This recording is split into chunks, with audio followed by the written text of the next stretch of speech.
Well, that, my friends, would be a great start.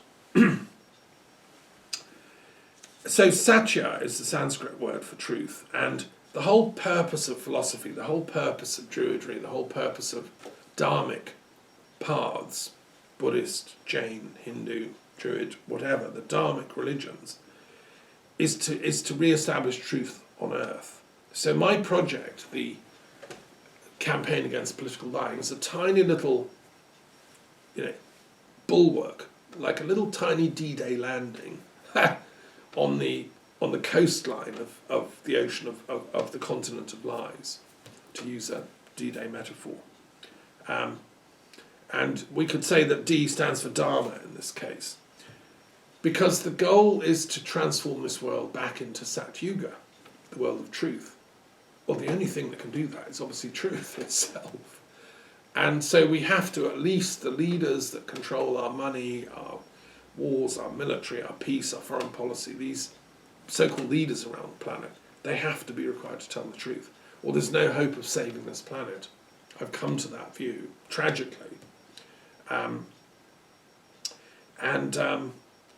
So the same is true also in Indian context. So in India, in December, I will be involved with a conference coming together of Jains and Buddhists and Hindus and sages and saints from every culture, discussing how we can build a world of non-violence and peace.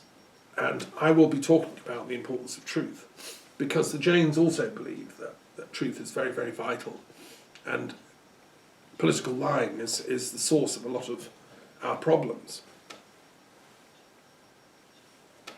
The World Intellectual Forum will also be meeting there in Delhi in December. And, we're also thinking through how non-lying, it's a basic fundamental stipulation in Jain ethics, non-lying, and also in Buddhist ethics. It should be in Christian and secular ethics, but it's been overlooked, its importance. Right, so, and Gandhi called the peace worker the truth holder, the one that holds on to truth, the satyagrahi. We have to grasp onto truth, and Parliament has to, be answerable to the people in a representative democracy where we can trust our politicians. We can't if they're lying. And the same with every other European Union member state, the European Parliament, the Scottish and Welsh and Irish assemblies, and the same also in the American Congress, the Canadian, Indian and other democratic forums around the world. The campaign against political lying would like to work with lawyers in their respective countries and politicians, parliamentarians, who realise the importance of this proposal and are prepared to draft legislation in their respective countries and languages. In Parliament there is a code of ethics which the Speaker is supposed to enforce, and it does require integrity and truth-telling, but there are no sanctions. There's nothing in the code of ethics, which the Speaker kindly sent me, which tells you what to do if someone blatantly lies. There are no sanctions at the current state of play. What I'm suggesting is giving that code of ethics some teeth and making it a sackable offence if they break it. Because Theresa May broke it on many occasions, and Boris Johnson is now breaking it on many occasions. In America, things are also changing politically, just to look across the Atlantic for a time. Donald Trump, I call him Boris Trump because they're like each other. Donald Trump looks about to be impeached, which I think is long overdue. The man is also an inveterate liar.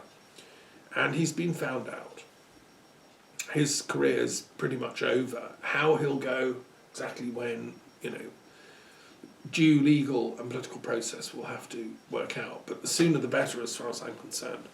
And poor America, which I love dearly, I have many dear American friends, deserves a better leader than that. Just as we do deserve a better leader than Boris Johnson. And the fact that they like each other, well, it tells us everything we need to know. When criminals, and I believe that both of them actually, technically speaking, are criminals. When criminals like each other. You know, it's the solidarity of thieves, and the sooner they both go, the better.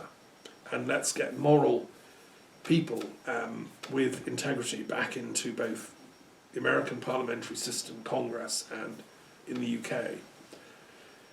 I was also listening this last week to this wonderful ritual of UN General Assembly debates, when the start of the UN General Assembly always sees some brilliant speeches by world leaders who come to New York.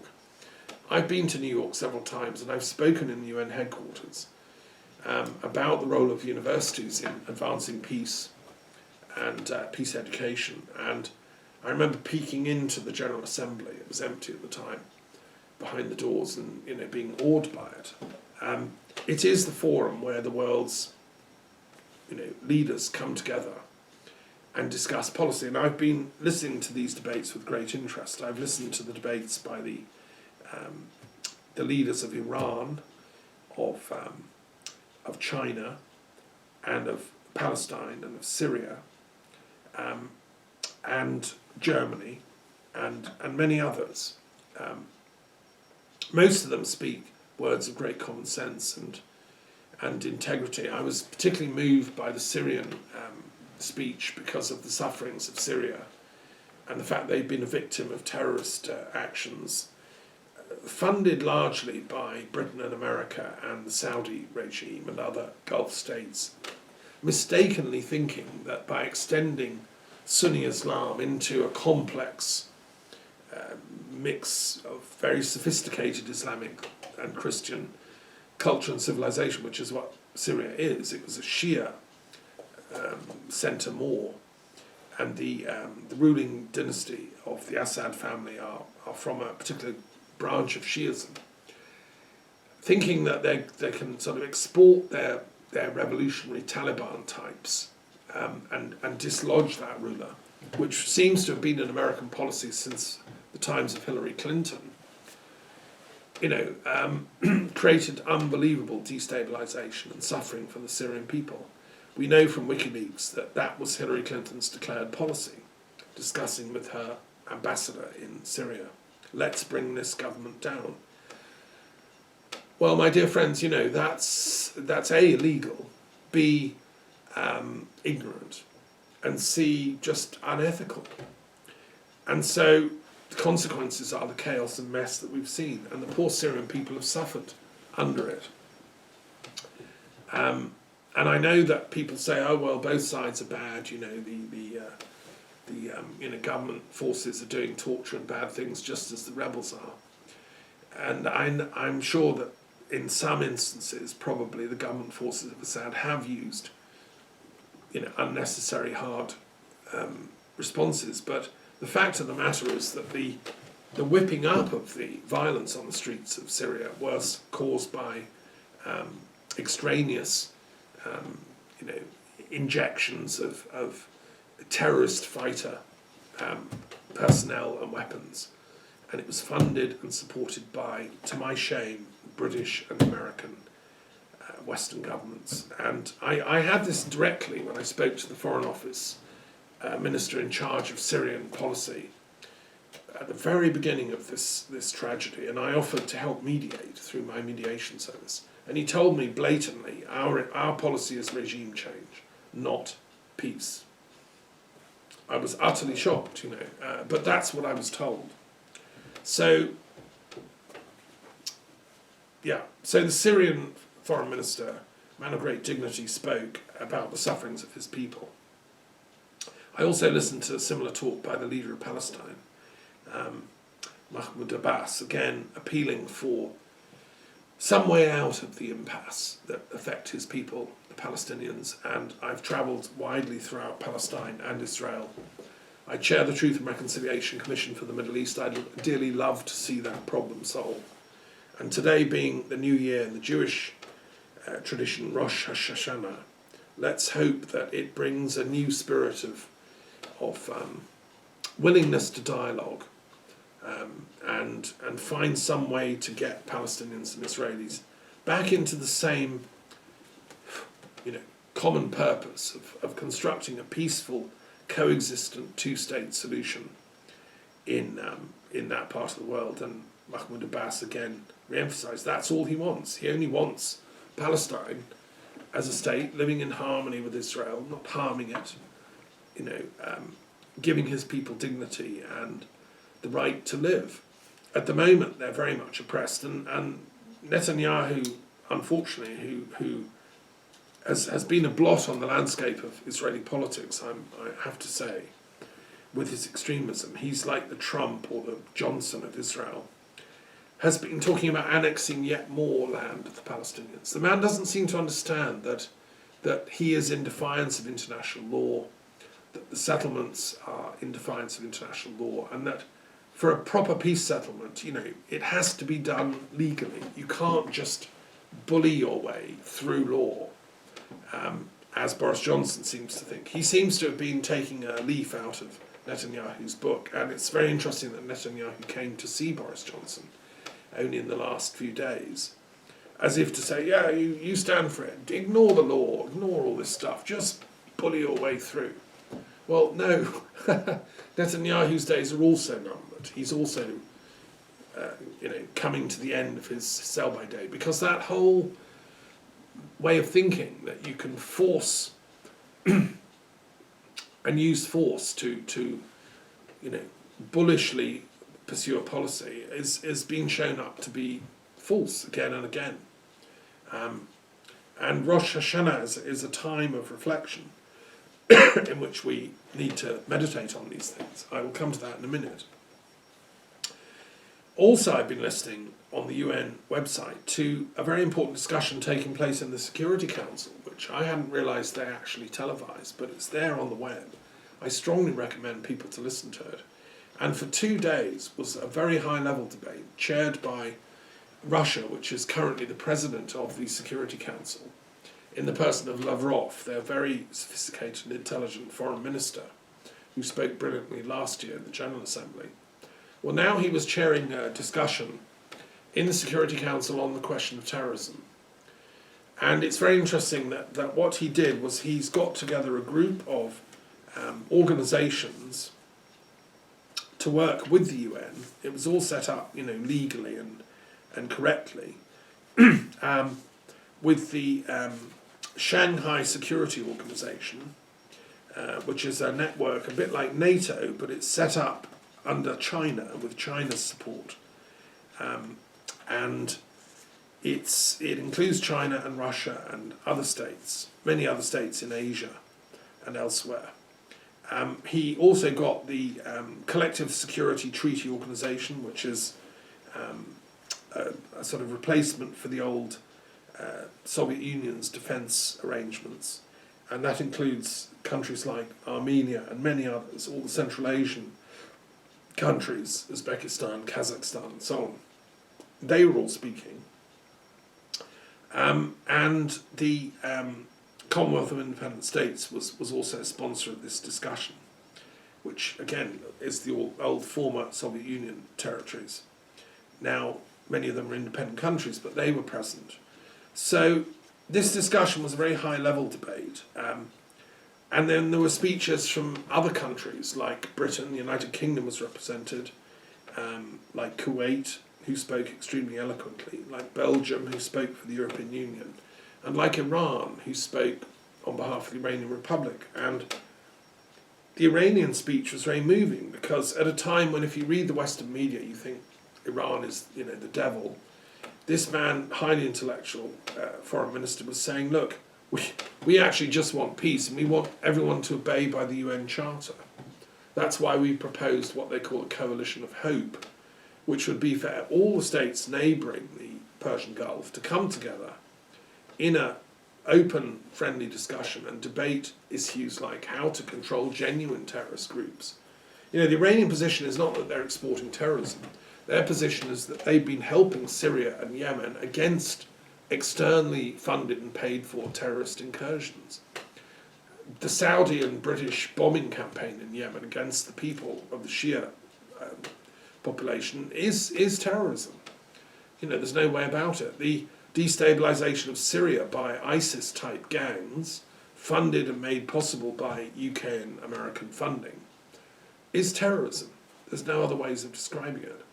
The unleashing of that violence in Syria and in Yemen is terrorist action. From the Iranian perspective, they're offering support to their friends, Shia friends in Yemen and Syria, is a question of mutual solidarity and duty of helping their fellow Muslims. It's a duty under Islamic law.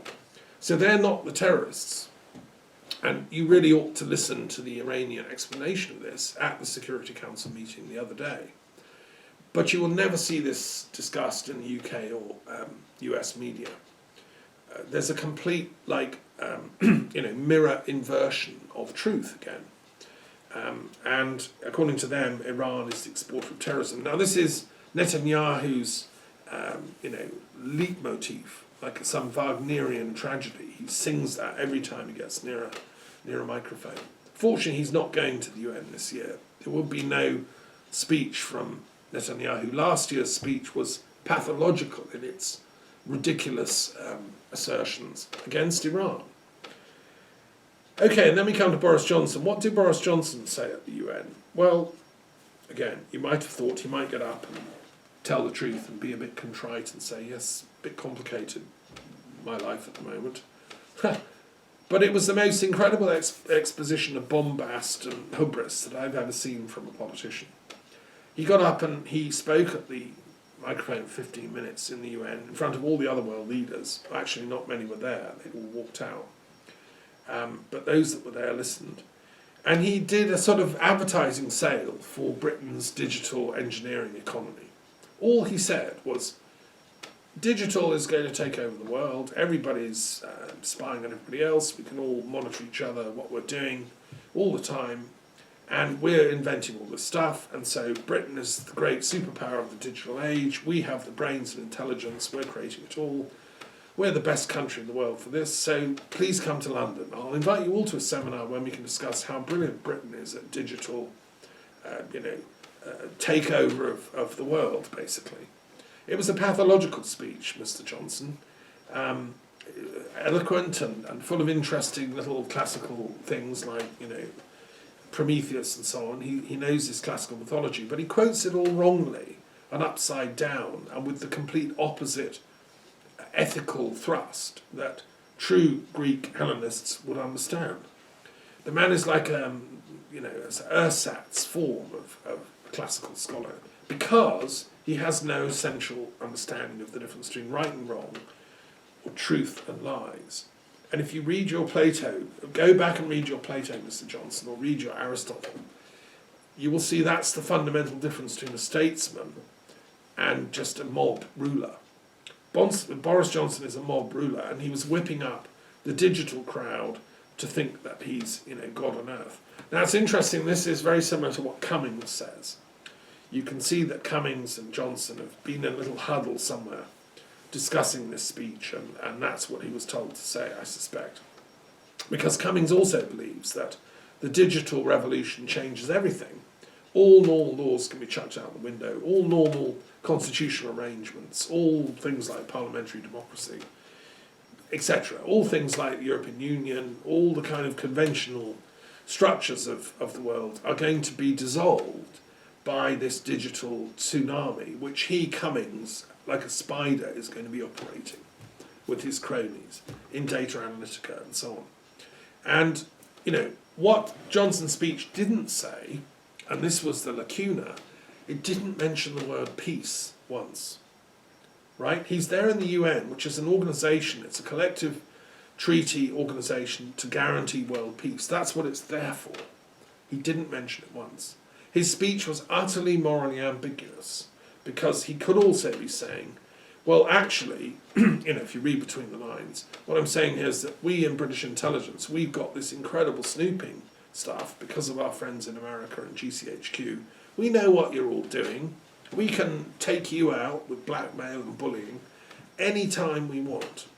So you've got to realise that we in London and GCHQ, we run the world. And anyone that dares oppose us, we'll take them down. Look what's happened to Venezuela. Look what happened to Libya. Look what's happened to Syria. We can destroy any of you, anytime we want, just through fake data, leaks, media control, and our equipment's making all this. So we're taking over the world as the digital totalitarian rulers. That's actually really what I think Boris Johnson was saying. And it was chilling because, I think back to the time when I watched that great documentary called The Corporation. I saw it at a green gathering years ago, and there's a chilling moment in it when it's revealed that IBM, the International Business Machines Corporation, made the punch cards that made the Auschwitz Nazi death camps operate so smoothly. They had those old, very simple kind of punch card systems that could operate monitoring equipment, so they could tell which inmates were where and how to shunt them around. And IBM did that. And there's pictures of IBM leader meeting Hitler and so on and getting the contract. That's the very beginnings of the computer age, okay? And of course it had no ethics. You can use computers to do death camps or massacres, or you can use it to drop drones on wedding parties in Afghanistan, or you can use it to generate fake, news about anything you want. So what was missing from Mr. Johnson's speech, and if I was his tutor in ethics at Eton, I would have marked it a fail. I would have said that, Mr. Johnson, you didn't give the right speech at the right place at the right time. You should have spoken about how digital, economy is so important that it needs to be supervised by a cyber peace treaty. You could have read the proposal that was put forward by Dr. Daffin to this effect last year, and which Lavrov intelligently somehow picked up on through telepathy or whatever, and proposed last year in the General Assembly that there should be a digital cyber peace treaty.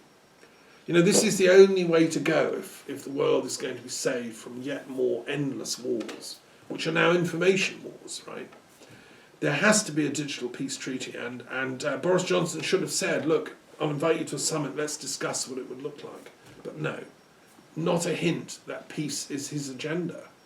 Because the military-industrial complex that had promoted Johnson to power, the American weapons manufacturers and their British colleagues who are pushing for Brexit because they want to be free of the shackles of ethics that the European Union is putting on the arms trade of Saudi Arabia and other countries, what they want is a digital militarism. And that's why Assange is dying, I'm told by friends of his, in Belmarsh prison. He should be set free and sent back, I think, to Sweden, where I'm told by colleagues in Sweden that the people who made the allegations against him have all been exposed as liars. The poor man is suffering again from want of truth. He's been the victim of lies. So, no, Boris Johnson's speech was, well, it's what we'd expect from a person with his track record. The man is a failure at philosophy, I'm sorry. He has no concept of what ethics is and philosophy. He's very clever, quite articulate, but in a sort of eccentric, off-the-wall kind of style. And lying to the Queen is the last straw. I'm sorry, this man should be gone from office. And I hope by next time, when I'm recording this next week on Sunday, he will be gone from office, very possibly to prison because of his illegal dealings with an American mistress of his at the time, who he was getting special contracts and favours for, who happened to be an American citizen. I mean, Boris was an American citizen up until very recently. He doesn't actually have that grain of British decency and fair play in him. He's simply a chancer that has ridden on this tsunami of lying up as high as he can go.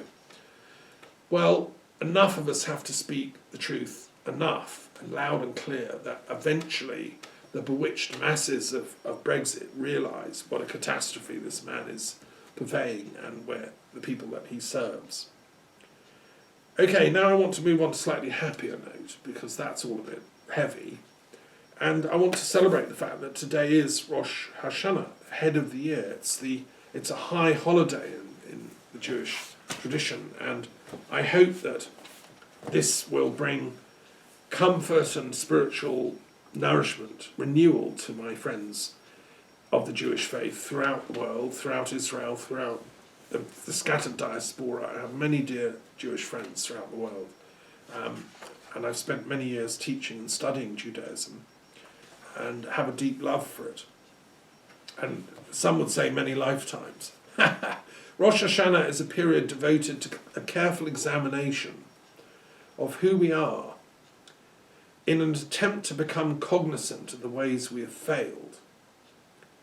So I hope that these people that are baying for Brexit can use this opportunity. I was a bit shocked to see a Jewish MP get up in Parliament and howl loudly how Brexit is such a good thing. My dear friend, it's not. And Judaism as a religion chooses the path of ethics, chooses the path of truth. This is a construct of lies. So what one should do at this time is introspect on how we failed others and how we failed our own selves and how we failed God. What is God? God is the ultimate truth, okay, that underpins all the other truths, as Kant said. There has to be a God or some sort of final ultimate truth to make ethics work as a system. The introspection is meant to lead to regret and remorse for the harm we've done and to attempts at restitution when possible, and to turning away from our past selves to better selves who will act differently in the coming new year. We're meant to be a new and improved version, not just the same old self, 1 year older, and even deeper in debt. So this transformation is what this holiday is all about in Judaism. And so I think the world needs to I believe that we can all celebrate each other's holy holidays. You don't need to be Jewish to understand this. You don't need to be Christian to understand the importance of Christmas and so on. These are all symbolic things that are important. And because I'm an interfaith specialist and a lover of all religions, I like to see the inner meaning of all these things within each one of them, and then to understand philosophically what they really mean. So this is a time of renewal and enlightenment. And another thing that is done on this day is the blowing of the shofar, which is the trumpet, it's the ram's horn, that is supposed to awaken people back to their conscience. So the ram's horn is blown either with one long blast or with 3 short blasts or 9 staccato blasts. It's a wake-up call for humanity, for the tribes, to say, look, it's time to wake up, guys. Time to activate your conscience. And since my students used to call me the rabbi when I've been teaching in the past, I'm going to just blow. I have a little, not a ram's horn unfortunately, but I have a equivalent. And I want to blow this for humanity and for the awakening back to conscience of all of us, Jews, Christians, Muslims, pagans, Druids, everyone.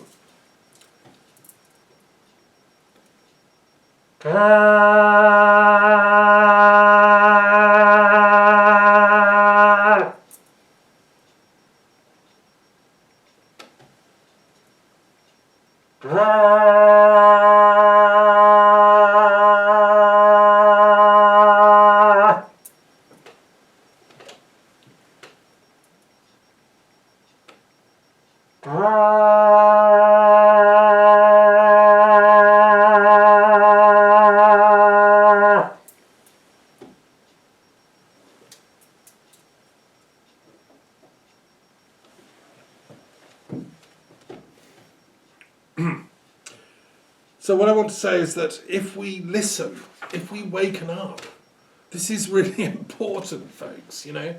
The world's future is at stake here. We're not going to solve problems like global warming and the catastrophe of forest fires. We're not going to solve the problems of peace. We're not going to prevent an accidental nuclear war. We're not going to prevent the continual impoverishment of vast numbers of millions of people on this planet who are forced to scrabble on scrap heaps. This is all an affront to Yahweh, to God, to the supreme that Moses encountered in his burning bush and brought this revelation to humanity for all the tribes of mankind. That's why I, as a Druid, appreciate and respect Moses.